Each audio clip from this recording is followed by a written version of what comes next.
بسم اللہ الرحمن الرحیم۔ ناظرین، آج کا واقعہ ہمارا غیبت سے متعلق ہے کہ غیبت کا عبرتناک انجام کیا ہے۔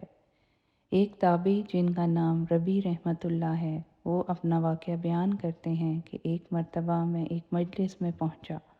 میں نے دیکھا کہ لوگ بیٹھے ہوئے باتیں کر رہے ہیں۔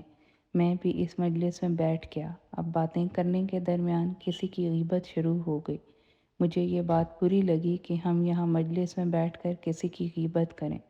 چنانچہ میں اس مجلس سے اٹھ کر چلا گیا، اس لیے کہ اگر کسی مجلس میں غیبت ہو رہی ہو تو آدمی کو چاہیے کہ اس کو روکے، اور اگر روکنے کی طاقت نہ ہو تو کم از کم اس گفتگو میں شریک نہ ہو بلکہ اٹھ کر چلا جائے۔ چنانچہ میں اٹھ کر چلا گیا۔ تھوڑی دیر بعد خیال آیا کہ اب مجلس میں غیبت کا موضوع ختم ہو گیا ہوگا، اس لیے دوبارہ اس مجلس میں ان کے ساتھ بیٹھ گیا۔ اب تھوڑی دیر ادھر ادھر کی باتیں ہوئیں، لیکن تھوڑی دیر بعد پھر غیبت شروع ہو گئی۔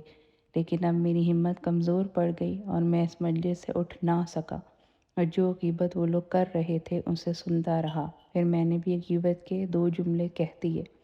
جب میں اس مجلس سے گھر آیا اور رات کو سویا تو خواب میں ایک انتہائی سیاہ فام آدمی کو دیکھا جو ایک بڑے تشت میں میرے پاس گوشت لے کر آیا۔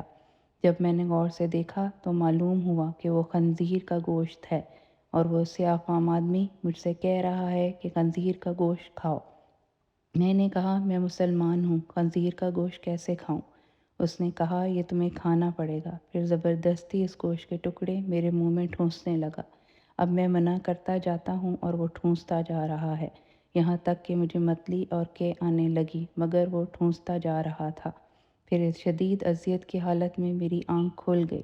جب بیدار ہونے کے بعد میں نے کھانے کے وقت کھانا کھایا تو خواب میں جو خنزیر کے گوشت کا خواب اور بدبودار ذائقہ تھا، وہ ذائقہ مجھے اپنے کھانے میں محسوس ہوا، اور میں 30 دن تک میرا یہی حال رہا۔ جس وقت بھی میں کھانا کھاتا تو ہر کھانے میں اس خنزیر کے گوشت کا بدترین ذائقہ میرے کھانے میں شامل ہو جاتا، اور اس واقعے سے اللہ تعالیٰ نے اس پر تنبہ فرمایا کہ ذرا سی دیر میں نے مجلس میں جو غیبت کی تھی، اس کا برا ذائقہ میں تمہیں 30 دن تک محسوس کراتا رہا۔ ہمیں پوری کوشش کرنی چاہیے کہ ہم بھی اپنے آپ کو اس لعنت سے بچا سکے۔